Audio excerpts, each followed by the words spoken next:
I think we're almost ready. Sorry for the delay.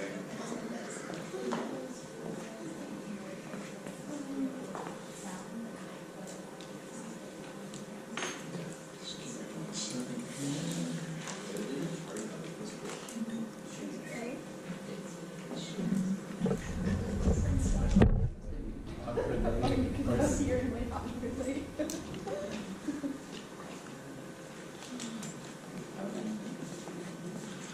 Hey.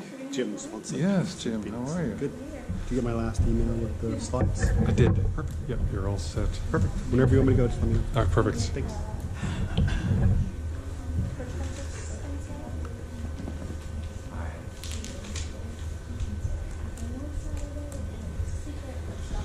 Okay, fine. Thanks everyone for coming. There'll probably be more people trickling in. That's usually the way these things go. My name is Mike Lamberson. I'm your president of the Neighborhood Association. So thank you for coming again. This is our agenda. Is Eric still here? Okay, so we might not have a treasurer update. Okay. And we're going to have some discussion from Phil Seeger about HIV awareness. Dana's here. Good. Dana's going to talk to us about Emerson. Drew is going to give us an Oak Street update. And then we have Jim Swanson here from City of Phoenix Water. And then we'll just take general questions. So we'll get right to it. Phil. Where's Phil? All right, Phil, you are up. Here you are.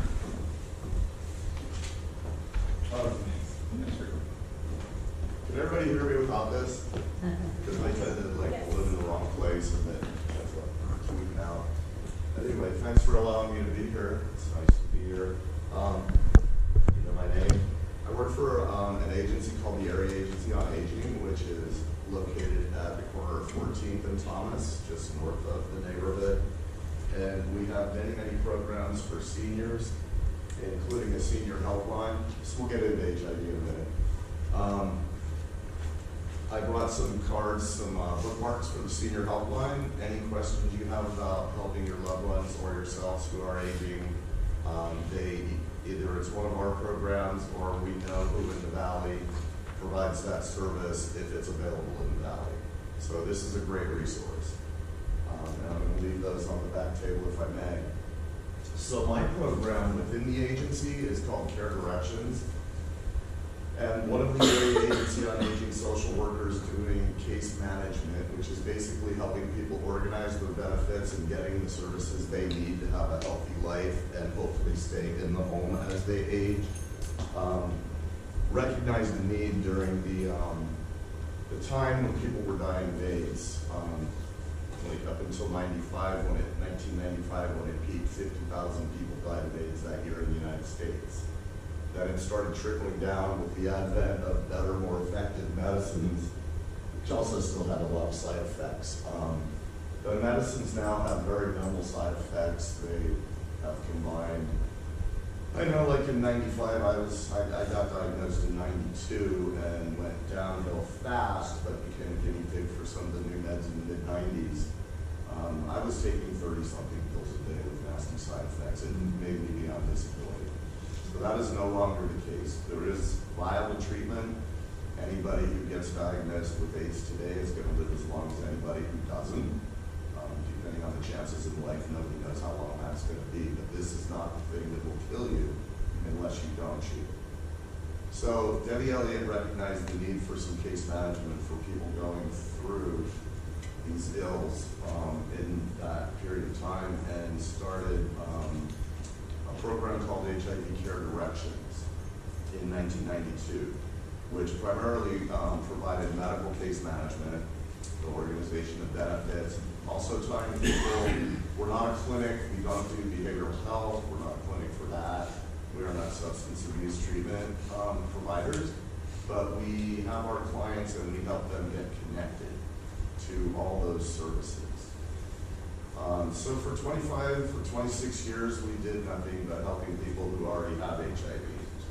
And then last year, we were invited by the State Department of Health through a CDC grant to start working on prevention. And what I'm primarily here to talk about tonight is a great new prevention tool Has anybody heard of PrEP? Okay, well, I am now, I've had several capacities in my department and at the agency, but now I am a PrEP Pet Navigator. We ran a pilot for a year to try to figure out how to get the word out there. If you haven't seen already, about 2 weeks ago, you're going to start seeing billboards and bus shelter posters that talk about PrEP and have my phone number on them, so it's probably going to get really busy. So PrEP stands for pre-exposure prophylaxis. And they did a study, they've done many studies now, and this has been out for about 4 years, but there's just a growing push to inform people that it's an option to layer a protection, add a layer of protection on having the HIV virus passed on to you. You take a pill a day. The pill has 2 components. It camps out in the tissues around the vagina or the anus, however you're having sex. We all know many people have sex and many people have very, very little ways of enjoying themselves and their partners. So basically for men, it takes about a week to build up enough in the tissues. For women, a little bit longer, just because our tissue biology buildup is a little different. Fundamentally, what Truvada does, that's the name of the pill for PrEP, is it's 96% effective for blocking the HIV virus from getting into your bloodstream through sexual contact. For intravenous drug users who are sharing needles with a group of people whose status they don't know, or possibly with an HIV positive friend, it's only about 78% effective because that's going right into your bloodstream. It's not having to filter its way through tissues to get there. So it's 96% effective. You take the pill every day. You need to get a kidney function test every 3 months and an HIV test every 3 months to make sure you're still negative, because it's not a viable medical regimen for somebody who's HIV positive. It's only about half a regimen, so it's bad to take that. It's worse than not taking anything at all. And we probably all know somebody who has HIV, or somebody in their family has it. And people are having sex, and people are having sex without, let me caveat this. This does not stop any other STIs. This will not protect you as a condom will from gonorrhea or syphilis, etc. This is just an HIV preventive. But, you know, I mean, the word has to be out there because people are having sex, people are not using condoms, and I will leave my cards on the back table as well. I don't want to take a lot of your time. If any questions arise from this, or you want to tell somebody about this, grab a card, tell them to call me. I can go out to meet with people. I don't have to stay in the office all the time. If somebody's uncomfortable coming into a HIV social work providing office, I can meet them anywhere they're comfortable, where you've had a confidential conversation. So just have them call me.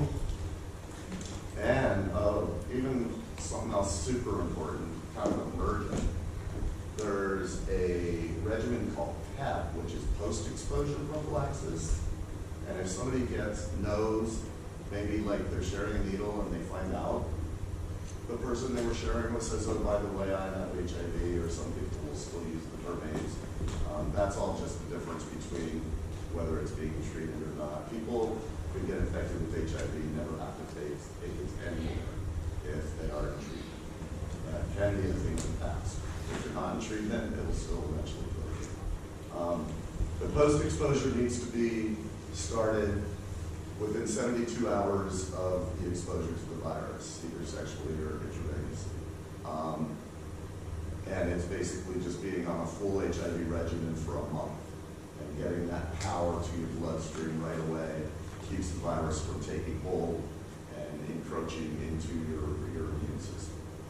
I could, for anybody who doesn't know about HIV and how it works, we can talk for about 2 hours on that. But anyway, so my information's in back. I just want you to know that that's available. I want you to tell your friends that that's available, and your kids, and your cousins, and anybody, because everybody should know, because it's a human virus and everybody's at risk.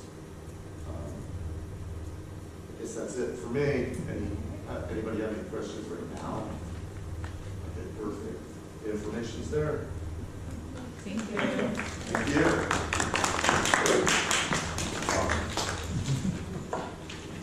All right, Drew is up next. Drew's the neighbor resident guy. He, very early on in the Oak Street project, he raised his hand, said he wanted to get involved, and he's really been the champion of this. So he's been a great help to the association, keeping us informed, but really championing this project with the city. So he's going to give us a quick update on where we're at. Thank you. Hello, everybody. So I got some good news, some bad news. I guess I'll give you a little history first, and then I'll get to the news. This started in 2016. I think they reached out to you and said, the city of Phoenix did, said, hey, anybody like to bike in the neighborhood and, you know, want to talk to the city? I like both those things, so I said yes, for better or worse. So it still goes on to this day. The original idea was that they had a $100,000 design grant for Oak Street because Oak Street is part of the bike corridor, one of the major kind of bike corridors from east to west, from the 51 to 3rd Street, and then north up 20th Place on the east side of the 51 up to the Grand Canal. And anyways, kind of long story short, we worked with them. Their original plan was just to paint bike lanes on the street, and we thought, you know, with all their talk about complete streets and walkability and pedestrian friendliness, they could do a little bit better. And so we worked with them. We did a petition. I think 300 people signed it. We presented at their Transportation and Infrastructure Council meeting, and we were able to kind of get them to be a little bit more innovative with their design, at least commit to that up front with some budgetary amounts. So they committed to spending a little bit more money as like a premier project. Then the guy who we were working with left the city for another job, and a new person took over, so that kind of set us back a little while. And so the good news is that the kickoff meeting, like the pre-kickoff meeting was last month, and then this Monday is the kickoff meeting with their design consultant to just get the ideas flowing. Bad news is it took so long for them to get the design consultant under contract that the plan was to do construction in summer of 2019, and since they haven't started design, they're not going to have money available to do construction in 2019, so it's pushed out to summer of 2020, unfortunately. But next steps are that they will be holding, I think, 2 or 3 design charrettes with everybody, so kind of coming back and just like reconnecting with everybody since it's been so long. And so more to come on those dates. They're not selected yet.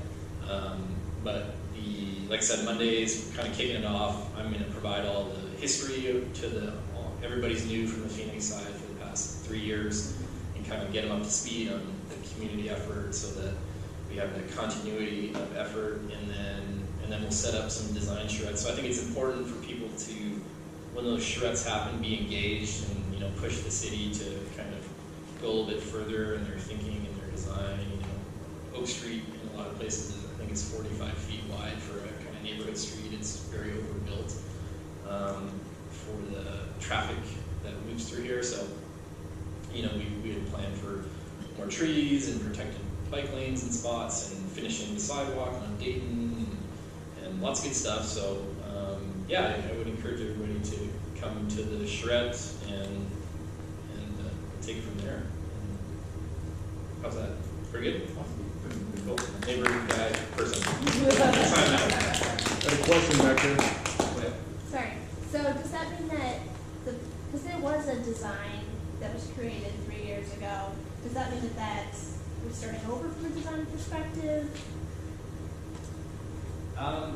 In a sense, I think where it's kind of gone is that the alternative that we presented are going to be used as like elements. Is it vision maybe, is but vision.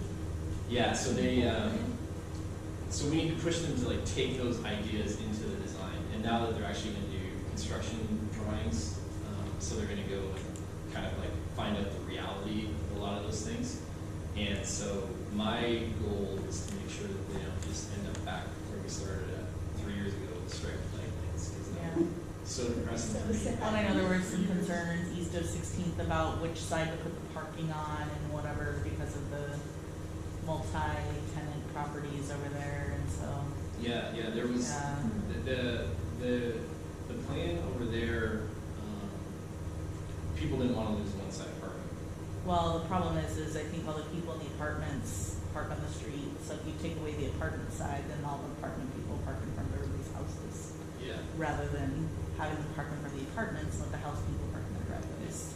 Right. So yeah, no, that was definitely brought up, and what I conveyed through my conversations with the residents over there was that people just seem mostly interested in like speed bumps to calm the traffic on that section, but not lose the parking because of the multifamily there. Right. And so that's kind of where we're at. Maybe some like alternating traffic calming that doesn't take out all the parking, Right. but like just some like landscape islands. And so we were able to get in budget for landscape islands. So hopefully like that'll kind of spruce up the street.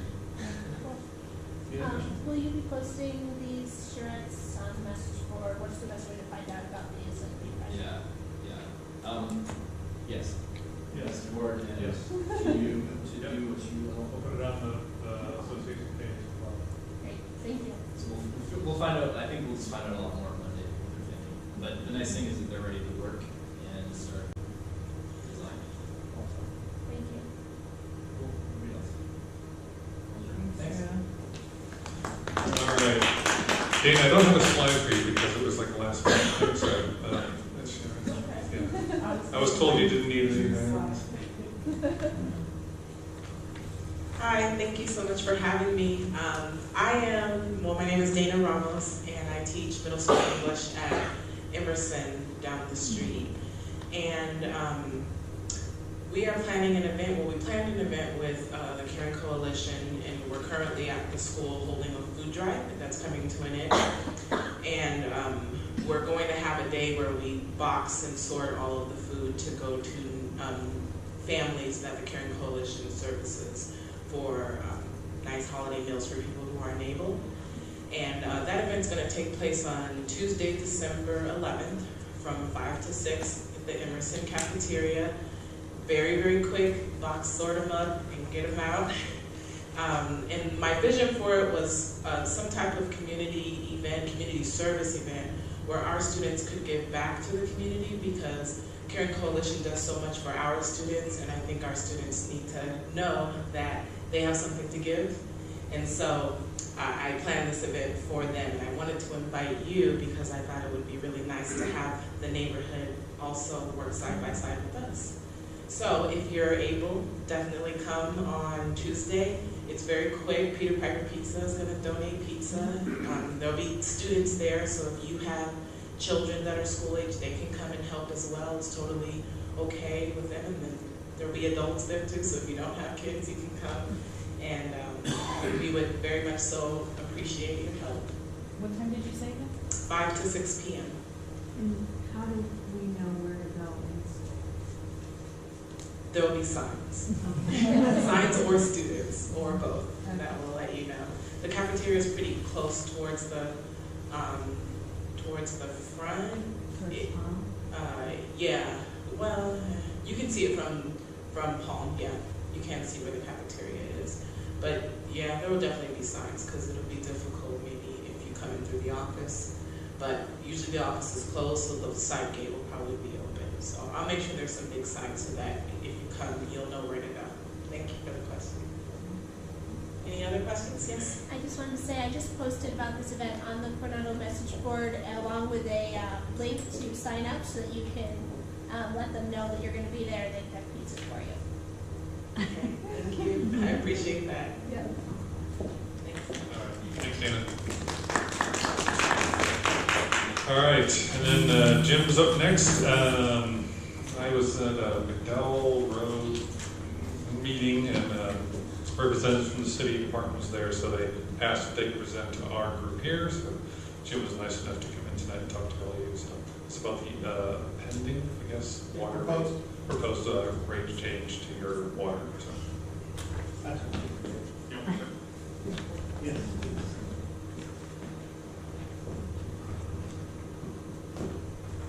Okay. So my name's Jim Swanson. I'm with the City of Phoenix Water Services Department. And as was alluded, we are looking to go for a 6% proposed water rate increase for 2019 and a 6% water rate increase for 2020. So what that means to the average customer is about $2 for their 2019 bill per month on average, and for 2020, about $2.37 per month for 2020. The goal is, right now we are going out and talking to communities such as yourselves, and so we're in what's called the public notice process. And so right now that started, excuse me, in October of this year, and it will conclude next Wednesday at the December 12th City Council meeting. So at that meeting, the City Council will vote to either approve the 6% rate increase, to not approve it, or something in between. And so what we're asking is if you have any comments, questions, share them with us tonight. I'll capture those. And then if you want, again, the December 12th meeting will be an opportunity also to go and speak to council, either for, against, or neutral. And then you'll be able to let them know what you think at that time. If it is approved, it will go into effect for February of 2019. So it'll be roughly your February bill, depending on which billing cycle you're on. And so one of the challenges for the city is to provide quality water that's reliable and affordable. And so we'll talk about reliability and affordability as well. But one of the other challenges we have is to make sure that we can continue to provide for water for about 1.6 million people, or about those 35,000 businesses. Additionally, the future of growth in the city of Phoenix depends on having water, assured water supplies. So as new developments come in, they have to pay for their developments coming in. So you guys as ratepayers don't pay for new development. They have to pay for their own cost to come into the city. But we want to make sure that we have water available to them. So I mentioned one of the challenges is reliability. And so if you look at the Colorado River, we get about 40% of our water that we treat and deliver to you guys from the Colorado River. 60% of it comes from the Salt River Project. So that comes from water that comes from the Verde River and the Salt River. But from the Colorado River, 40% of our water comes from that river. And if you look at that, over the last 18 years, we've been in a drought on the Colorado River. So that drought has resulted in water levels at Lake Mead dropping. So you probably hear a lot about that over the years. You hear California trying to use all of their water. We're trying to use all of ours. Nevada's trying to use their water. And since there's less rainfall, because we're starting to see, the scientists will tell us that that what we're seeing is the Colorado River Basin is aridifying. So it's basically dry now. So what that means is there's less water coming into the Colorado River year over year. And the other problem we have is that first sentence up there is that it's over allocated. So when the federal government sat down with all the basin states to go and say how much water can we split between all the basin states, the Southwest basin states, they decided how much water there was available. When they did that, it was based on some of the wettest years in the Colorado River. So if you look at the 500-year history, that actual available supply is actually less than that. So when they went and divvied up this water up here, the reality is on average is only this much water. So not only are we over allocated, but there's less rain, less water coming into the lakes. So that's a challenge for us. So with that challenge, we want to look at investing in the future. And so this is where we start talking about that shortage. So if there is a drought on the Colorado River, how are we going to address that drought? And so the way we're doing that is we have been for many, many years recharging water underground in the city of Phoenix. And so during those wet years in the Colorado River where there was excess water, we would take that water, take it through the Lake Mead, take it through the CAP canal, which goes from Lake Mead all the way down to the city of Tucson. We would take our excess water and recharge it underground. So we've been doing that for many, many, many years. So the issue now is part of what we're asking for in the rate increase is to have dollars available to go out and access that water. So one of the ways we plan on doing that is building additional wells. So we're going to look to build 15 additional wells to pump that water out of the ground, so we can actually treat it and then deliver it to you. The other thing we're doing is we have an agreement with Salt River Project. So Salt River Project has lots of wells across the valley. So they use those wells to pump water out of the ground, put it in the canals to send it to farmers. So we're going to use some of their excess capacity, their well capacity. Instead of building new wells, it's cheaper for us to pay them so we can use their wells. And so we'll use some of their wells to pump that water and store it underground up. The other thing that's interesting is the city of Phoenix and the city of Tucson have an exchange agreement. So what we've been doing is we've been sending some of our water down the CAP canal all the way to Tucson. We've been storing it underground there. And so if there is a drought, Tucson will pump that water out of the ground and send it to their customers. And then what we'll do is we'll take Tucson's water and we'll take it from the CAP canal and we'll take it to the city of Phoenix. So that does a couple of things for us. So as that water continues down to Tucson, it evaporates off the canals, right? So what was maybe a gallon that would get to Tucson might only be 0.8 of a gallon because of evaporation. Additionally, there's leakage in the canal. The canals leak from the bottom. They are not a perfect canal. And so by doing that, we can actually take more water in Phoenix. So that loss that would have occurred because of leakage and evaporation, we'll actually be able to get. So that's a good thing for us and for Tucson. So now that I've pumped all this stored water out of the ground, I actually have to get it to the water treatment plants to treat it. And so this part of the proposal would be to have funds available to put in additional transmission mains, pump stations, and all the other equipment. It says pressure reducing valves. It gets in kind of some technical terms there, but all of the piping necessary from the wells to take it to the water plants. And once it's in the water plants and treated, it just goes back into the normal pipes to come to your house. So the other thing we're looking funding for is to rebuild our core. So this is an interesting picture. I don't know if you can see the two gentlemen in the back. They're both in there in their three-piece woolen suits with their wool hats, right, standing in the middle of the desert on top of a pipe. That pipe is actually a roughly 36-inch redwood pipe. It's actually made out of redwood trees with giant metal bands strapped around it. That was the pinnacle of technology in 1920, right? Today it's a little different. Today, it looks like that. So when today's pipes break, right, they shoot out of geysers because they're 80 PSI, right? That other one, if it broke, it might have leaked, it would have gotten into the wash and run down the wash, you'd never know. But in today's world, we have pipes underground, under pavement, and those pipes are aging. And so when you look at that, we have around 7,000 miles of water pipes inside the city of Phoenix.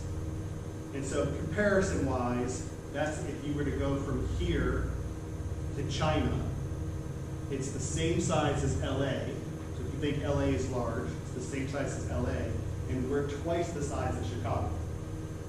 So that's how big it is. We are the 5th largest city in the country. So we have quite a bit of water line pipes. And those pipes average in size from 2 inches in diameter all the way up to 9 feet tall. Can't quite get 9 feet. I'm on the short side of my family. And we have to rehabilitate those in some cases, which is reline them.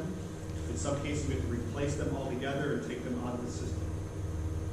Pipes on average last anywhere between, call it 80 to 90 years, depending on the materials. So they're in the ground for a long time. What we're looking at is replacing pipes that were installed in the 20s, 30s, and 40s. Additionally, we're looking at infrastructure, looking at our water plants. So our water plants were mainly built in the 50s, 60s, and 70s. So we're looking to also use funds to rehabilitate those water plants. And so when you look at our budget, so we are about $3.4 billion, that lower left-hand corner there, over 5 years. That's how much we plan to spend in 5 years. Most of that is on the left-hand side in that capital needs, in this, I'm gonna say pinkish salmon color. And then the orange is all of our debt service. And then all of the blues are our operating costs, our electrical costs, paying for my salary, those kinds of things. But in that capital needs, that's roughly about $1.5 billion over 5 years. And so if you look at pipelines, there's about $525 million in pipelines, about $500 million in the Colorado River that's shoring up the future supplies for potential drought. And then the rest of that money is down in water pumps, storage tanks, wells, booster pumps, those kinds of things. So one of the things that the city did is that the mayor actually went out and said, I want to put together a citizens water rate advisory. So the mayor went out, found members to join that committee. So for the last couple of years, those members have been looking at all of our capital costs. They've been looking at all of our operating costs and making recommendations. And their recommendations were for this 6% rate increase. Additionally, they were concerned about the proposed increase, that $2 per month for an average customer. And so what they did is they also asked the mayor to go out and do an affordability study. So we wanted to see how affordable the water rates would be. And so if you look at this, it looks at, so the nice thing graphically is you look at the left-hand side, you see Phoenix at about 4.8% from an affordability standpoint, kind of an index. If you look at, I think the far-hand side is San Francisco, it's about 27%. So what that means is that in Phoenix, the 20th percentile, so the bottom 20% of wage earners for a family of 4 is about $21,400. So of that $21,400, roughly $825 is disposable income. So after you've already paid for food, your rent, all other utilities except for water, about $825 is available. So you take the $825 divided by the $24,000, that means about 5% of your disposable income would go to pay for your water bill. In San Francisco, that's about 27%. So when you look at it, we are very affordable, right, using that metric. The other thing I didn't mention earlier is, I mentioned water, but I also forgot to mention that the water department also does sewer. But we are not looking for a water rate increase or a sewer rate increase for the next 2 years. So sewer will remain at 0% or remain at the current rates. So this chart kind of does the same thing, but it reverses. Instead of looking at affordability, it looks at the relative cost compared to other utilities. And so again, if you look at us compared to the 20 largest U.S. cities, we're down towards the bottom at 5 from the bottom at about $37, $36 per month for the average customer. Now if you can see if there's a little sliver right on top of that bar underneath the bird, and that's the percent, that's the $2 that we were talking about here today. And again, if you go to San Francisco, that's their water bill over there, which is about $131 just for water. And with that said, I want to kind of tie us back to what we started with. We're looking for this rate increase really for two main things. It's to pay for investing in our future, which gets to that Colorado River shortage that could happen. And then the other is to rebuild our core, which is to look at all of our assets that are aging and either start to replace them or rehabilitate them. So with that, I will take any questions you might have. Hearing none, moving on. So $2 next year, an additional $2.37. So you're paying by the end of 2020, you're at $4.37. Yep. Is that where it ends, or is then there like another $2, another $2? That's a question. That's one question. And the other one is, if you don't get it, what happens? Like, what's the downside? Sure. So yes to the 437. And so I mentioned earlier that that $3.4 billion was our 5-year plan. So what we do is we actually do the financial analysis for 5 years, right? So the full 5 years is funded for all of our plans for cost, for operating, for capital, for debt service. But we only do the rates for the first 2 years, because anything beyond that is kind of sketchy. And so what we'll do is after the first 2 years, we'll come back and we'll do another study to see if that needs to change. If it does not get approved, what happens is we still need to provide for operating costs, right? So I still need to pay the electric bill, the chemical bills. I have to buy water in some cases. So some cases we own water, in some cases we buy water. So I still have to do that. I still have to pay for debt service. So what that means is any of the capital items do not go forward.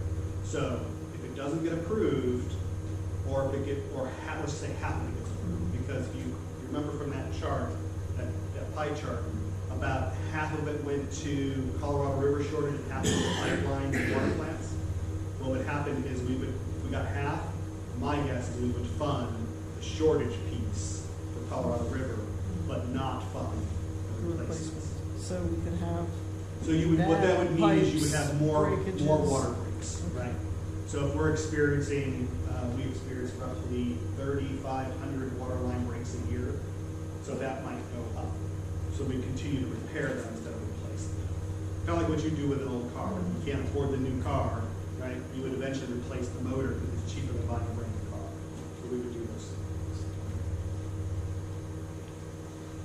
So for those water lines that have been patched or, repaired, would you replace the whole kind of line or? So how what does that work? So what we do is so in the plan, there's about 200 capital projects that we have on the books. And so what happens is we actually have a mathematical formula. It's called risk. Risk equals likelihood of failure plus consequence of failure. So what we do is we go in and we turn that into a number to score each pipeline. The higher the number, the higher it is in the replacement. So if you have a water line that is under the airport, next to the light rail, right? If those things break, they have a high consequence of failure, right? Planes don't get to land, the light rail doesn't get to work. And then there is the likelihood of failure. So likelihood of failure gets to age, right? So a brand new pipe, its chance of failing is low, a really old pipe is high. So we put that, we assign that to every pipe in the city, and then we base that and then prioritize it based on the dollars. And wherever the dollars run out is where we draw the line. So we have pipes that are being replaced all over the city. But right now, as everyone knows, as growth has occurred, right, those are newer pipes, right? So those have a low likelihood of failure. If you look down towards the middle of Phoenix, there are a lot of old pipes, and a lot of those pipes are next to light rail. So generally those will have higher scores. And so, okay, so it's like a comprehensive scoring sort of matrix. Yep. So like a 50-year-old pipe, but a light rail is like maybe more important than like a 80-year-old pipe Right. in just a residential. Yeah, so if two pipes were equal and the consequences were equal, right? Let's say they were both in your neighborhood, but one's 50 years old and one's 10 years old, the 50-year-old pipe's going to get more points. Therefore, it will score higher on the system.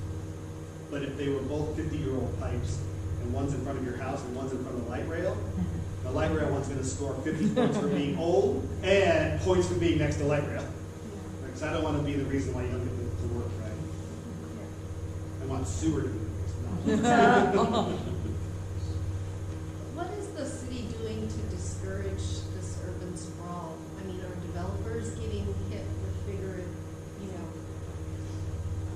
fees when they do these developments that are, 40 miles outside of downtown core? So, from a water sewer perspective, there is no penalty either way. So each developer that comes in for water and sewer has to pay an impact fee. So they pay the cost for us to bring water to them. Plus they pay their costs for all their on-site piping. So from that standpoint, you as customers never pay that cost. So as long as the development can afford to pay the impact fees, afford to extend the water and sewer infrastructure to their property and afford to install that on their property, from the water department, there is nothing, we do not get to go and say, that project is more important than that property, and that one should go first. Well, wouldn't it be more cost effective to encourage inner city development? We've got a lot of land to So, increase. yeah, so that's where developers are, system and- that's where developers have to make that decision, so. But aren't there incentives to Nope. encourage people to? Not from a build water up? sewer department. The city may have incentives, but from a water sewer department, we do not incentivize. Why not? I Um, mean, just because- keep continually growing it, expanding it, and we have one of the worst urban sprawl issue that any of those major cities you mentioned. Yeah, so when it comes to urban sprawl, that's the planning department, right? They're gonna go and say, this project can move forward this way. To my knowledge right now, I don't know if they do that or not. I know from water and sewer, we do not discourage or encourage one development over the other. The other thing I didn't mention earlier is, I talked about affordability. One of the things about affordability is I mentioned the average customer, right, $2 per month. If you use less water than the average customer, you're gonna of course pay less. If you use more, you're gonna pay more. For those of you who want, you can go out to our website, phoenix.gov/water. There's an online calculator. You can actually put your water rates in there, and it'll tell you what it might mean for you. Additionally, if you live within what we call the lifeline, so in the middle months, June, July, August, September, there's roughly 7,500 gallons in your base water charge. So your base water charge is about $5.50 for a residential customer. Phoenix is one of the few utilities that actually has water in their base charge. So if you don't use any more than that, your bill will only go up by $1 per month, not the $2. In the shoulder months, in the shoulder months of the summer, that is roughly 4,500 gallons.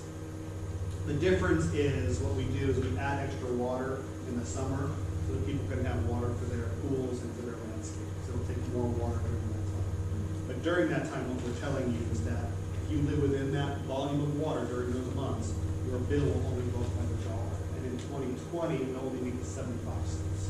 But again, if you use more than that, you have very intensive landscape or very intensive indoor use, you have an older home with pipes that may leak or older faucets, older fixtures that use high volumes of water, that you might be on the high end. So we would just encourage you to go out to the website. The 6% is just on the water, not the water sewage. So, yes, I'm gonna get a little more technical. So everyone always says, I got my water bill today. You didn't get your water bill today. What you got was your city services bill. And on your city services bill is water, sewer, trash, taxes, and other fees that the city charges. So if your city services bill is $100, it's not gonna go up to 106. It's only 6% on the water portion, right? Which is only about, for the average person, about $35 per month. And the sewer portion will be 0% increase. Oh, I saw another thing.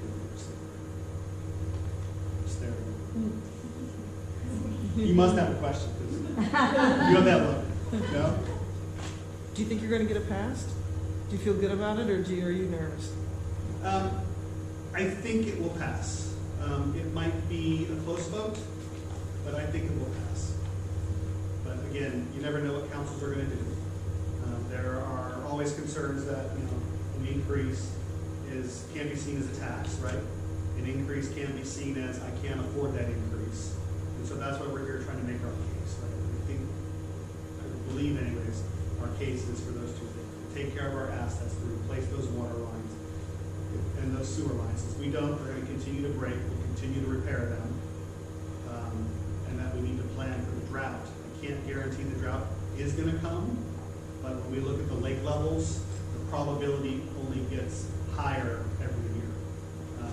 Can I say that we won't have a winter like we did a couple of years ago, right? Where there was more snow and more rain and houses were flooding up in Phoenix because the washes were all full? I don't know. I don't know what the winter is going to look like.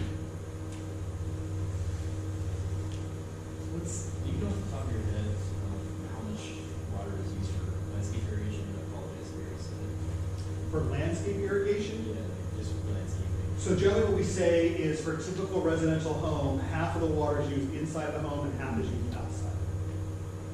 And because you mentioned the planning department, would there be an opportunity for new developments cut out there, implement like mandatory low water use? Yeah, so they do a lot of that. They encourage xeriscape. Some people call it desertscape. Some people call it just the natural desert instead of the back east where I'm putting in oak trees and grass as far as I can see, right? So they do encourage that. And you see that a lot of that in the newer developments, right? A lot of the retention basins just have a little bit of grass in the bottom. The edges are all desert landscape. A lot of the communities you come into, they don't have grass everywhere on the right-of-ways. They'll put in a desert landscape. So that's one thing that has been happening steadily throughout the years in Phoenix. And so what we see is in 1990, the average gallons per capita per day. Right? So we take all of the businesses, all of the people, divide all of that water used by the number of people in the city. The average gallons per capita per day back in 1990 was about 140 gallons a day. Was what everyone used on average. Today, that's just over 100. So it's almost a 30%, 28% decrease. And in that same time, though, the population has gone up to 1.6 million people. So you guys have done a great job in conserving, right? The planning departments have done a great job in saying we can't continue to put grass and oak trees everywhere. Homeowners have done a great job. Some of it has been forced upon homeowners, right, with plumbing code changes, right? When you had a 5-gallon per flush toilet, you can't buy that anymore. So some of it was forced upon us, right, through the legislatures to adopt low-flow plumbing codes. But all of that has gone towards reduced water. The other thing we have, too, is when you look at the city of Phoenix, we talk about the drought coming. But the other piece of that, though, is that we currently today have 50% more supplies than demand. So that's a good thing, right? For two reasons. One, if there is a drought, we have the supplies to cover it. And additionally, if there's continued growth, we have enough supplies for that continued growth for decades to come. Anything else? Are they looking for people to support, or, I mean, like, is there something that you're, like, for us? Nope. You're not looking for any, like, do it, So- or don't do it? So we are out doing our public notice period for 60 days. Remember, December 12th is the vote, so next Wednesday at the council chambers. It's your opportunity to go and say yay, nay, or nothing. You can say Jim was great, and I still don't want it, right? Whatever you want to do. We're not encouraging anyone to do anything, right? If you want to go, you can go. If you want to support. We're just trying to make sure all the information is out so that you guys can make sure that you know that.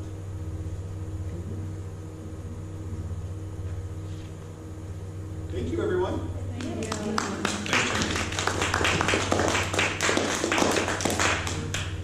All right, just a couple things. Okay, I posted this up on the thing, the face thing, a couple weeks ago, but we are partnering with Huss Brewing. They're Huss Brewing Uptown specifically. They are going to be our beer sponsor for our first ever beer garden at the home tour. And as it happens, timing was good. They're creating a beer specific to historic neighborhoods. So what they're asking for are ingredients from all the trees in the neighborhood, so lemon, the grapefruits, all that stuff. So we're getting into the citrus part of the year, so I would say start collecting your stuff. They're expecting deliveries probably late December, first part of January, so you would take them up to Huss Uptown if you're so inclined. If you drop them off, they'll give you a coupon for 2 free pints when they're done making it. Yeah, it doesn't get better. You can see up there, any fruit that they don't use will be donated to St. Mary's Food Bank.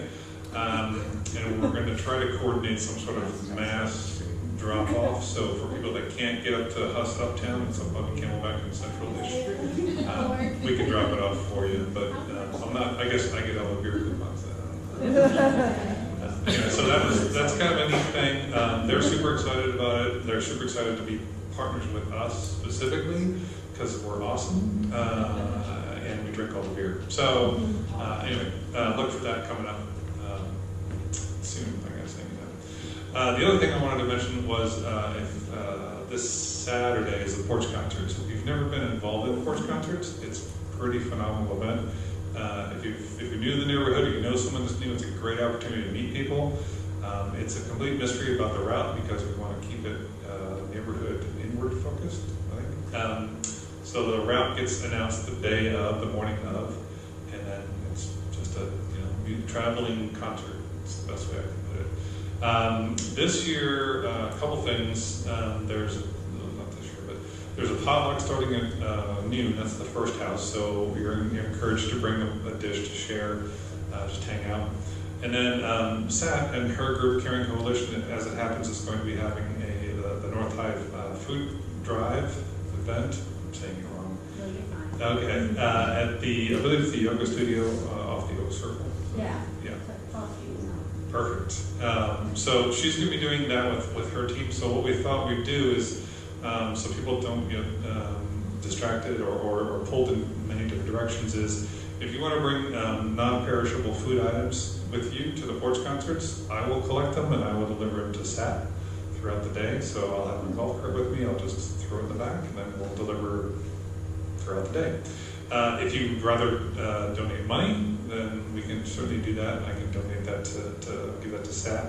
Anyone that brings at least 4 non-perishable food items for $5 will get a free Coronado Peacock sticker, so clear or white. So if you want to do that. Anyway, so look for me. I will be dressed like a banana, so you can't miss me. Anyway, so that's that. Sat, did you want to say anything about that? Yeah, we have a food truck that'll be there from 3:30 till 5:30. Is that when are the porch concerts? 2 to 4 or so. Oh, okay, so then the food truck will work out fine and people are hungry after. I imagine there might be some. But Perfect. Okay. And anyone else have anything else you wanted to bring up? The theater thing earlier? I didn't do the theater thing. So memberships are getting up to being due. They are due for renewal on January 1st. Annie and Taylor Voss did an amazing job getting us to auto-renewable memberships. So we got some bugs to work out, but we're light years ahead from where we were.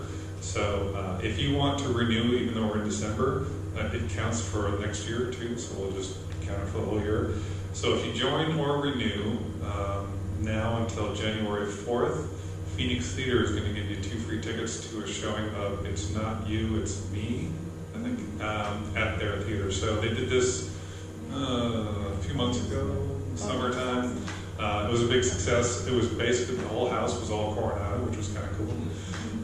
Or dangerous, I guess. So if you want to do that, go ahead, and all you have to do is sign it up. You won't even know on the back end. You just have to call the box office, tell them you're a Coronado member, and you're in. So if you haven't done it, just go on the website and membership and sign up. Yeah, and if you have any trouble with that, I'm not a coder, so I tried to put it together. If you have any trouble, send a message to the Coronado Neighborhood Association via Facebook, reach out to us however you can, and we'll get the bug worked out, and that's that. Yeah. Should be All right. good. Cool. Ben, do you have any parting words? How much do you want? Just good stuff. So in November, we had a very sharp increase in crime in the neighborhood. And I've got my burglary detectives looking into it to see if any of it's linked, if there's any follow-up that we can engage in. And they're going to let me know on Monday. I've been looking at the reports for about half of the day today as well to see if there's anything. So about 18 residential burglaries in the last 36 days, 3 auto thefts, and I believe one of them was a golf cart. Really? There's been some golf outside cart. right now. There's a very small rash of golf cart thefts. So I don't remember if one of them was I in already tried to steal mine once.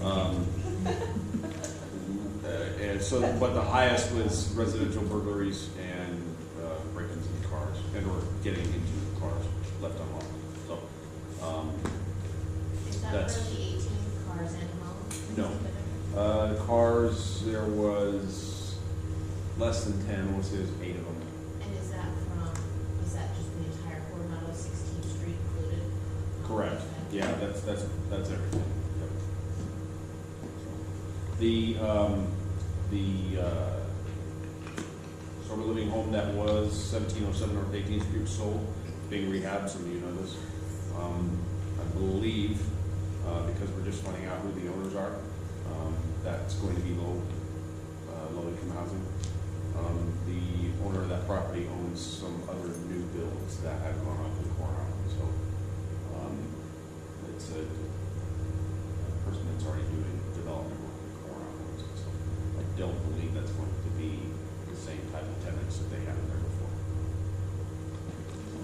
That's the 18th Street, you know, there. yeah, 18th Street, just north of- between Almere and Coronado. Used to sit in a big circle out there. Yeah, the drum circle of that, yes. Yes. Pass the pipe around the fire. Pretty much. Seriously, I was like. All right, anything else? I have some hot chocolate that Chelsea sent over. It Oh, was very left over nice. from our meeting and she wanted to throw it away if anybody wants to stop and have some. Oh,